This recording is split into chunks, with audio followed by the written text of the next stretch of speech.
नमस्कार दोस्तों, मेरा नाम विक्रम कुमार है और आज आप हमारे साथ जानने वाले हैं बिहार पॉलिटेक्निक प्रवेश परीक्षा के बारे में। ठीक है, यानी कि इसमें कौन कौन सा स्टूडेंट जो है इस फॉर्म को फिलअप कर सकते हैं, यानी कि बिहार पॉलिटेक्निक कौन स्टूडेंट कर सकता है, इनके बारे में जानने वाले हैं। ये कितने सालों का कोर्स होता है और आखिर आपका इसका जो है सिलेबस क्या है, यानी कि हमें क्या पढ़ना होगा, कितने घंटे का एग्जाम होता है और कब कब जो है इसका वैकेंसी आता है, यानी कि इसका फॉर्म जो है कब होता है, कब एडमिशन ले सकते हैं, इन सभी डिटेल्स के बारे में हम लोग इस वीडियो में बात करने वाले हैं। अगर आपको इस प्रकार का कोई भी डाउट है तो हमारे इस वीडियो में आपका सारा डाउट क्लियर कर दिया जाएगा। तो अगर आपको ये हमारा वीडियो पसंद आएगा तो दोस्तों में शेयर कीजिएगा, चैनल को सब्सक्राइब कीजिएगा। तो चलिए स्क्रीन पे, तो सबसे पहले अगर हम लोग बात यहाँ पे करें बिहार पॉलिटेक्निक प्रवेश परीक्षा के बारे में, तो ये जो है इसको डीसीईसी के नाम से भी हम लोग जानते हैं। इसी का अगर डीसीईसी का पूरा नाम का अगर बात करें तो हम लोग यहाँ पे diploma certificate entrance competitive examination के नाम से हम लोग जानते हैं। ठीक है, इनका जो है कौन परीक्षा लेता है, यानी कि डीसीईसी का जो है बोर्ड का क्या नाम है, तो डीसीईसी बोर्ड का नाम है बीसीईसीईबी। ठीक है, ये क्या हुआ, ये इसका बोर्ड का नाम हुआ, ये इनका वेबसाइट का भी नाम हो गया। ठीक है, इन्हीं पे आपको सारा इंफॉर्मेशन आपको देखने को मिलता है। तो आप बात करते हैं हम लोग बिहार के पॉलिटेक्निक डिप्लोमा कोर्स में प्रवेश कैसे करें। ठीक है, यानी कि पॉलिटेक्निक अगर आप करना चाहते हैं तो उसमें आप प्रवेश कैसे कर सकते हैं, यानी कि एडमिशन कैसे ले सकते हैं, इन सभी बारे में। तो सबसे पहले आपको क्या करना होगा, एक परीक्षा पैटर्न को फॉलो करना होगा। ये जो है बीसीईसी में हम लोग तीन तरह का एग्जाम दे सकते हैं। कौन कौन, तब पीई से हो गया पॉलिटेक्निक, पीएम से हो गया पारा मेडिकल, पीएमडी से हो गया पारा मेडिकल डेंटल। यानी कि बीसीईसी जो है तीन तरह का एग्जाम कंडक्ट करवाता है। तीन तरह का, अगर जब ये फॉर्म फिलअप स्टार्ट होना होता है तो ये तीनों फॉर्म जो है एक ही बार स्टार्ट होता है। लेकिन आज हम लोग इसमें क्या बात करने वाले हैं, पॉलिटेक्निक के बारे में, यानी कि पीई के बारे में। ठीक है, अगर आपका कमेंट आएगा तो हम लोग पारा मेडिकल के बारे में भी बता देंगे, पारा मेडिकल डेंटल के बारे में भी एक संपूर्ण वीडियो बना के आप लोगों के साथ साझा करेंगे। ठीक है, तो अगर आप बात करें पॉलिटेक्निक के बारे में तो इसमें कितने प्रश्न पूछे जाते हैं, तो इसमें 90 प्रश्न हम लोगों से पूछे जाएंगे। वहीं अगर बात करें तो एक प्रश्न कितने घंटे का हो, सॉरी एक प्रश्न कितने नंबर का होगा, तो 5 नंबर का होगा। तो टोटल प्रश्न कितने नंबर का होगा, यानी कि 450 नंबर का।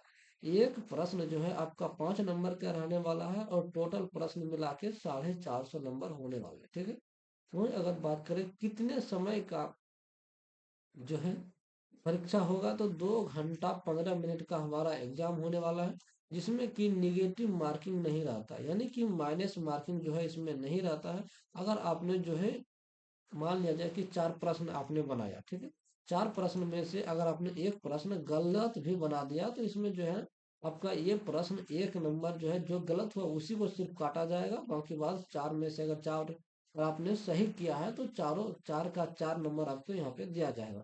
निगेटिव मार्किंग का यही मतलब होता है। ठीक है, उसके बाद आगे अगर बात करें कि इसके बारे में जो है इसके संपूर्ण सिलेबस के बारे में, यानी कि इसका सिलेबस क्या है, इनके बारे में हम लोग जानते हैं। तो सबसे पहले इंजीनियरिंग सब्जेक्ट के बारे में हम लोग जानते हैं, जिसमें कि आपको फिजिक्स पढ़ना होगा, केमिस्ट्री पढ़ना होगा और मैथमेटिक्स। मात्र 3 सब्जेक्ट आपको इसमें पूछे जाएंगे। फिजिक्स यानी कि भौतिकी, केमिस्ट्री यानी कि रसायन शास्त्र, मैथमेटिक्स यानी कि गणित। गणित मात्र 3 सब्जेक्ट इसमें पूछे जाएंगे, जिसमें कि आपको अगर बात करें, वहीं अगर पारा मेडिकल या पारा मेडिकल डेंटल का सब्जेक्ट के बारे में बात करें तो ये थोड़ा लंबा सिलेबस है, जिसमें कि आपको फिजिक्स पूछे जाएंगे, यानी कि भौतिकी, केमिस्ट्री यानी रसायन शास्त्र, बायोलॉजी यानी कि जीव विज्ञान, जीके यानी कि सामान्य ज्ञान, हिंदी यानी कि हिंदी, इंग्लिश यानी कि अंग्रेजी। यानी कि ये जो है 6 सिलेबस किनके लिए है, तो पारा मेडिकल और पारा मेडिकल डेंटल के लिए। हम लोग यहाँ पे किसके बारे में बात करने वाले हैं, तो पॉलिटेक्निक के बारे में बात करने वाले हैं। तो पॉलिटेक्निक में जो है मात्र 3 सब्जेक्ट पढ़ना होगा, फिजिक्स, केमिस्ट्री और मैथमेटिक्स। ठीक, तो फिजिक्स में, मैथमेटिक्स में और केमिस्ट्री में क्या पढ़ें जो कि हम इसमें जो है पास हो जाएं और हमारा सरकारी कॉलेज मिल जाए। हर स्टूडेंट का सपना होता है कि हमें सरकारी कॉलेज मिले, हमें सिविल इंजीनियर का बनने का जो है मौका मिले। तो ऐसे बातों, ऐसे जो है, तो ऐसे नंबर लाने के लिए भी तो आपको मेहनत करना पड़ेगा। तो मेहनत करने के लिए हमें क्या पढ़ना होगा, इनके बारे में हम लोग चलते जानते हैं। तो सबसे पहले हमारा पढ़ना होगा नंबर सिस्टम, यानी कि संख्या पद्धति। उसके बाद हो गया अलजेब्रा, अलजेब्रा यानी कि बीजगणित। जियोमेट्री यानी कि ज्यामिति। मेंसुरेशन यानी कि मापन। उसके बाद हो गया ट्रिगोनोमेट्री, ट्रिगोनोमेट्री यानी कि त्रिकोणमिति। स्टैटिक्स मतलब सांख्यिकी। यानी कि ये 5 चैप्टर किस में पढ़ने वाले हैं, आप लोगों को मैथ में पढ़ने वाले हैं। इनका अगर आप चाहते हैं कि number system, algebra, geometry, mensuration, trigonometry, statics, ये सभी का जो है हम लोग एक मैथ का यानी कि वीडियो लाए। अगर आप हमसे तैयारी करना चाहते हैं तो हमारा इस चैनल पे भी जल्द ही आप लोगों का एक बैच आने वाला है, जिसमें कि आप जो है लाइव आके पढ़ सकते हैं। ठीक है, फ्री में, बिल्कुल फ्री में आप हमसे पढ़ सकते हैं। उसके बाद अगला बात करें हम लोग यहाँ पे, गणित हो गया। उसके बाद हो गया भौतिकी। भौतिकी के बारे में हम लोग जानते हैं कि भौतिकी में हमें क्या पढ़ना होगा। तो फिर इसके बारे में यूनिट एंड मेजरमेंट्स, यानी कि इकाई और मापक। ठीक है।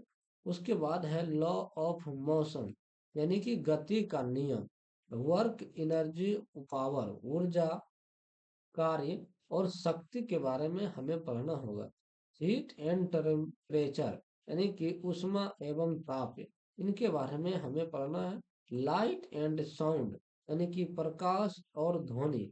इलेक्ट्रिसिटी एंड मैग्नेटिज्म, तो चुंबक तो और विद्युत धारा, इन सभी के बारे में हमें पढ़ना है। यानी कि बस छोटा छोटा सिलेबस है पॉलिटेक्निक में जो कि आपको ध्यान में रखना होगा। तो ये हो गया हमारा भौतिकी का सिलेबस। उसके बाद अगर हम बात करें केमिस्ट्री का, तो यहाँ पे देखिए केमिस्ट्री यानी कि रसायन विज्ञान का। तो यहाँ पे हो जाएगा मैटर एंड इट्स नेचर। ठीक है। उसके बाद हो जाएगा atomic structure, chemical reactions, acid base salts, metals and non metals, और पीरियोडिक टेबल। तो पीरियोडिक टेबल आप लोग को कम से कम 50 तक जरूर याद होना चाहिए। जैसे कि हाइड्रोजन 1, हाइड्रोजन का H, परमाणु संख्या 1। इस प्रकार से आपको कम से कम 50 तक जो है कम से कम आपको याद रहना ही चाहिए। इससे एकदम 2 प्रश्न तो पूछे ही पूछे जाते हैं। ठीक है। उसके बाद अगला प्रश्न पे हम लोग चलते हैं, ये है जीव विज्ञान के बारे में। तो जीव विज्ञान या बायोलॉजी के बारे में हम लोग पढ़ते हैं कि क्या क्या पढ़ना होगा। तो cell structure, human physiology, psychology और बेसिक लाइफ प्रोसेस। ठीक है। तो ये सभी आपको इसमें पढ़ना होगा। उसके बाद अब हम लोग चलते हैं भाषा और समान ज्ञान के बारे में। यानी कि भाषा और समान ज्ञान में हमें क्या क्या पढ़ना होगा। तो हिंदी एंड इंग्लिश पढ़ना होगा, reading comprehension, grammar, vocabulary, current affairs, history and geography और साइंस एंड टेक्नोलॉजी। ठीक है। उसके बाद अब बात करते हैं हम लोग तैयारी के सुझाव, यानी कि तैयारी हम लोग कैसे कर सकते हैं, इनके बारे में हम लोग जानते हैं। तो सबसे पहले अगर आपने 10वीं पास कर चुके हैं या फिर 12वीं पास कर चुके हैं, तभी जो है आप इसमें एंट्रेंस आप दे सकते हैं। तो ये मात्र आपका 10वीं पे होता है। पॉलिटेक्निक है आपका जो है सिर्फ 10वीं पास पे होता है। आप सेकेंड डिवीजन, थर्ड डिवीजन या फिर फर्स्ट डिवीजन क्यों ना हो या फिर बिहार टॉपर क्यों ना हो, तो भी इसमें आप जो है फॉर्म को फिलअप कर सकते हैं पॉलिटेक्निक के लिए। ठीक है। वही बात करें हम पारा मेडिकल के बारे में, तो पारा मेडिकल में आपको कम से कम 12वीं पास होना अनिवार्य है। अगर आप 12वीं पास नहीं हैं तो इसमें आप जो है फॉर्म फिलअप नहीं कर सकते हैं। इसमें और एक बात जरूर ध्यान दीजिएगा कि आप अगर 12वीं पास किए हैं और आर्ट्स से किए हैं तो इसमें आप फॉर्म को फिलअप नहीं कर सकते हैं पारा मेडिकल में। ठीक है। वही बात करें हम, अगर हमने साइंस से पास किया है, साइंस से पास किया है और हमारा सिर्फ मैथ है, ठीक है, अगर सिर्फ हमारा मैथ है तो आप पारा मेडिकल का तैयारी नहीं कर सकते हैं। जी हाँ, पारा मेडिकल में आपका एडवांस एडमिशन जो है नहीं होने वाला है। अगर आप पारा मेडिकल का तैयारी करना चाहते हैं, यानी कि डॉक्टर बनना चाहते हैं, ठीक है, एनएम जीएनएम बनना चाहते हैं, ठीक है।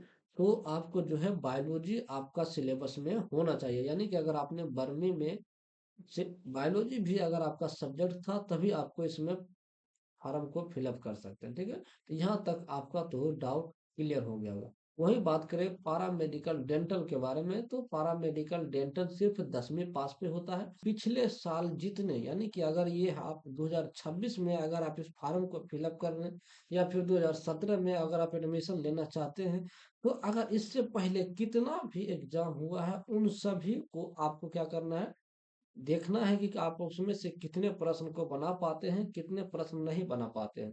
इन सभी का अगर जो है आपको टेस्ट मारना है, क्या करना है, सेट ले लेना है, अवेलेबल रहता है दुकान पे। या तो आप हमारे साथ भी ऑनलाइन यूट्यूब पे जो है फ्री में हमारे साथ आप सेट मार सकते हैं शाम में 6 बजे। कितने बजे? 6 बजे हमारे साथ वा- वार्तालाप के हिसाब से आप हमारे साथ क्या कर सकते हैं, सेट मार सकते हैं पॉलिटेक्निक के लिए, ठीक है।